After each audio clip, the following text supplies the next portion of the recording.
Bismillahirrahmanirrahim. Assalamualaikum warahmatullahi wabarakatuh.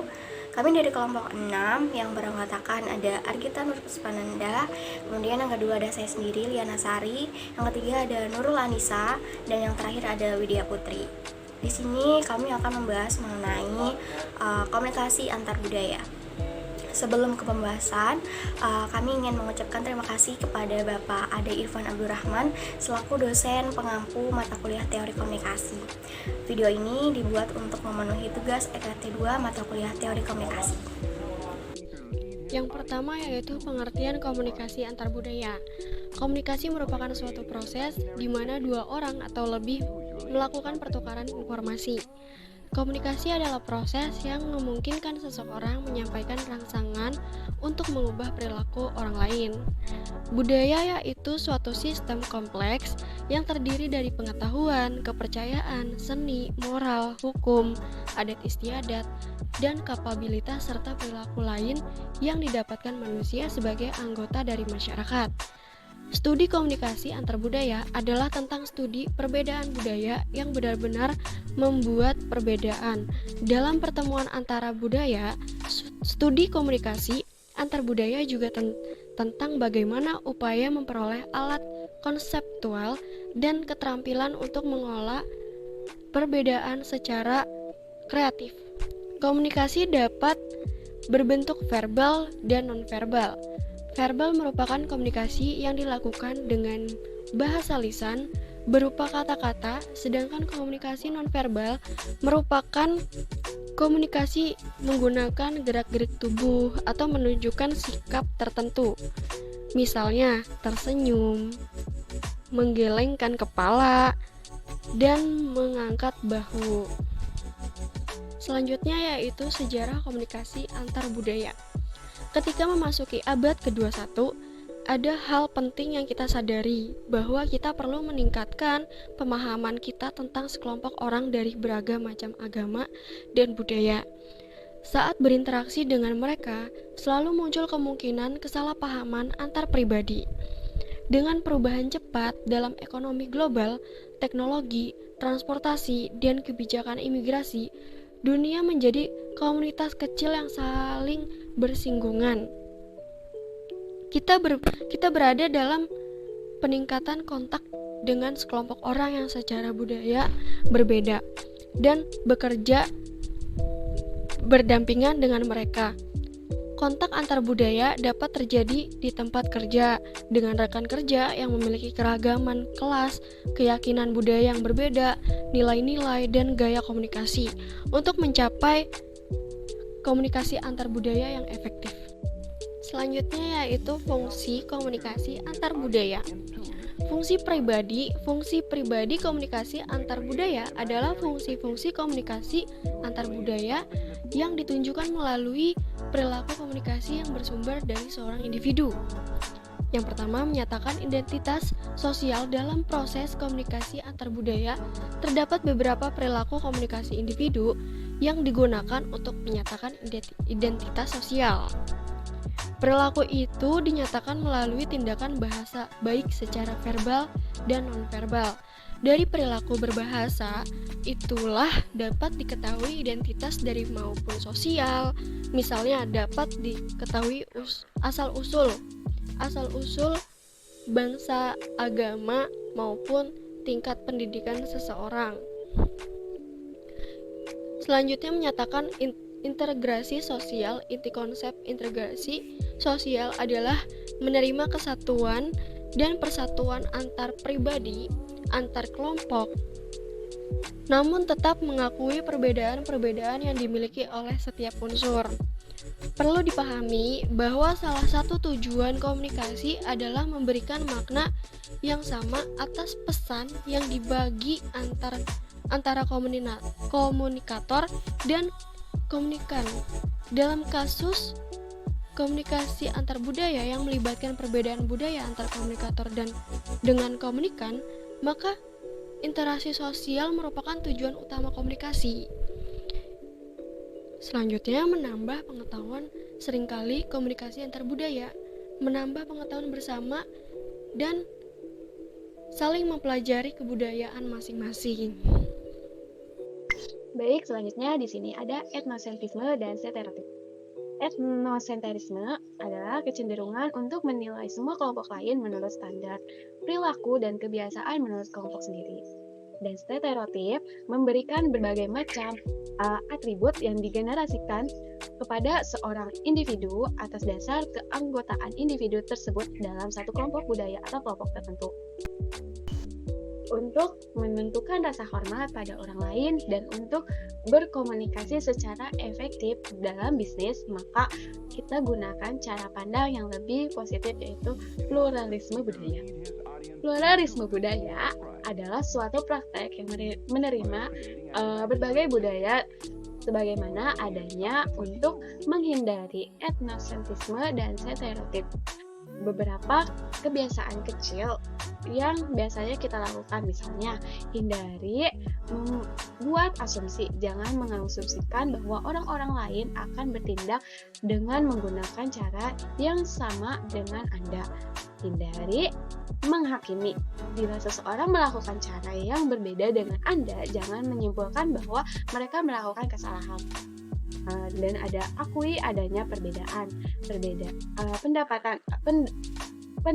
terbaik ketika berkomunikasi dengan orang dari budaya lain adalah melakukan orang lain sesuai dengan cara yang mereka diperlukan.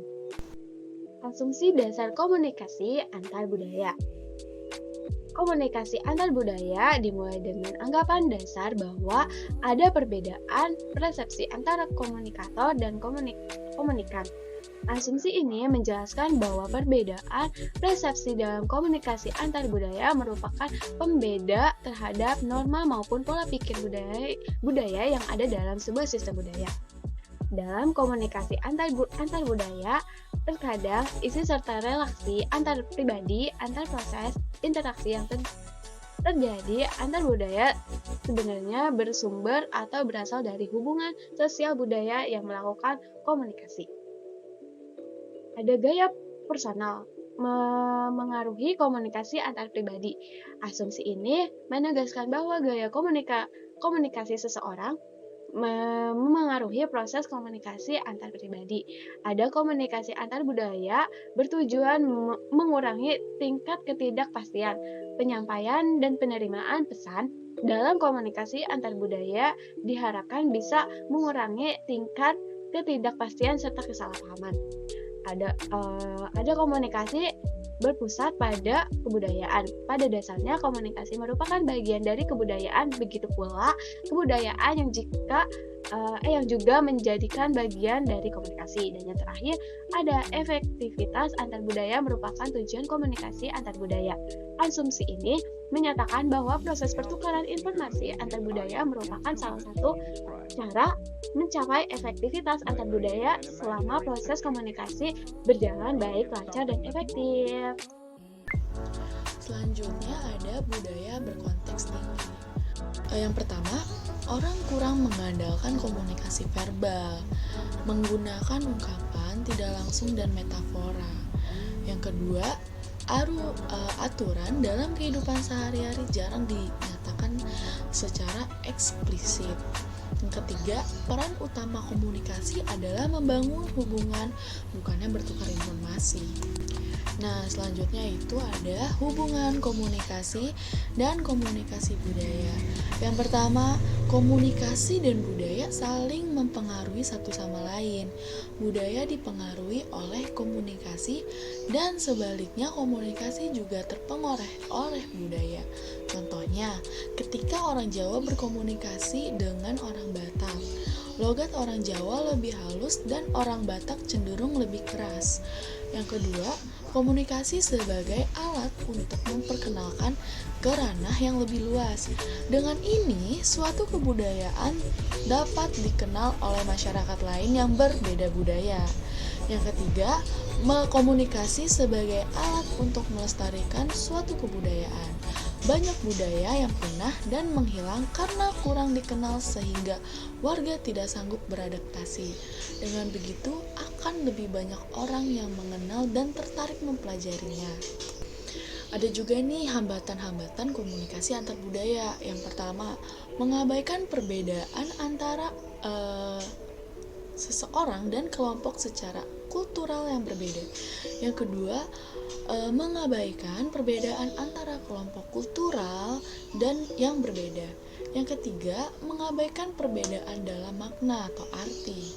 Yang keempat, bahasa nonverbal memiliki perbedaan makna yang sangat besar. Yang kelima, melanggar adat kebiasaan kultural, menilai perbedaan secara negatif. Nah, untuk selanjutnya ada bentuk-bentuk komunikasi antar budaya. Yang pertama, komunikasi antar budaya. Misalnya antara orang Cina dan orang Portugis, dan antara orang Prancis dan orang Norwegia. Kemudian yang kedua, komunikasi antar ras, yang disebut dengan komunikasi antar ras. Misalnya antara orang kulit hitam dan orang kulit putih. Kemudian yang ketiga, komunikasi antar kelompok etnis yang berbeda, atau yang sering disebut komunikasi antar etnis.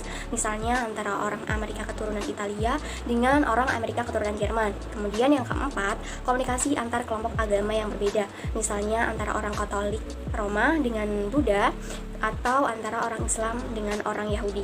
Kemudian yang kelima, komunikasi antar bangsa yang berbeda, atau yang sering disebut komunikasi internasional, misalnya antara Amerika Serikat dan Meksiko, atau antara Perancis dengan Italia. Kemudian ada prinsip komunikasi antar budaya. Yang pertama ada relativitas bahasa, di mana bahasa-bahasa di dunia sangat berbeda-beda dalam hal karakteristik, semiotik, dan strukturnya.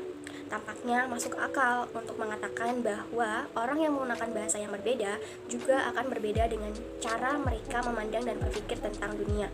Kemudian yang kedua, bahasa sebagai cermin budaya. Yang dimaksud, semakin besar perbedaan budaya, semakin besar perbedaan komunikasi baik dalam bahasa maupun dalam isyarat-isyarat nonverbal. Semakin besar perbedaan antara budaya, termasuk dan karena makin besar perbedaan komunikasi, semakin sulit komunikasi dilakukan. Kesulitan ini dapat mengakibatkan misalnya lebih banyak kesalahpahaman komunikasi, lebih banyak kesalahpahaman kalimat, lebih besar kemungkinan salah paham, makin banyak salah persepsi, dan makin banyak orang kompas atau bypassing. Kemudian yang ketiga, mengurangi ketidakpastian, di mana banyak dari komunikasi kita berusaha mengurangi ketidakpastian ini sehingga kita dapat lebih baik menguraikan, memprediksi, dan menjelaskan perilaku orang lain. Karena ketidakpastian dan ambiguitas yang lebih besar ini diperlukan lebih banyak waktu dan upaya untuk mengurangi ketidakpastian dan untuk berkomunikasi secara lebih bermakna.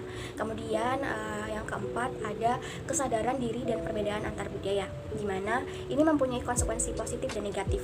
Positifnya, kesadaran diri ini barangkali membuat kita lebih waspada. Ini mencegah kita mengatakan hal-hal yang mungkin terasa tidak peka atau tidak patut. Kemudian yang terakhir ada interaksi awal dan perbedaan antar budaya. Perbedaan antar budaya terutama penting dalam interaksi awal dan secara berangsur berkurang tingkat kepentingannya ketika hubungan menjadi lebih akrab. Dan yang terakhir ada memaksimalkan hasil interaksi. Nah, untuk itu ada contoh kasus. Contoh kasusnya perbedaan antar suku Dayak dan Madura. Biasanya konflik terjadi karena adanya perbedaan dalam sikap, kepercayaan, nilai, atau kebutuhan. Seperti suku Madura yang memiliki perilaku yang langsung merespon amarah yang cenderung melalui kekerasan. Kekerasan inilah yang mudah menimbulkan konflik dengan suku lain. Peperangan antara suku Dayak dan Madura merupakan kerusuhan yang berskala besar. Perbedaan budaya jelas menjadi alasan perang antar suku ini terjadi. Untuk itu, untuk kesimpulannya ada komunikasi antar budaya adalah komunikasi yang terjadi di antara orang-orang yang memiliki kebudayaan yang berbeda, baik itu bisa ras, etnik, atau sosioekonomi, atau golongan dari semua perbedaan ini.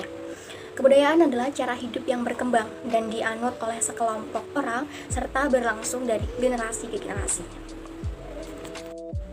Baik, cukup sekian penjelasan dari kami, kurang dan lebihnya kami mohon maaf, dan terima kasih untuk perhatiannya. Kami akhiri, wassalamualaikum warahmatullahi wabarakatuh.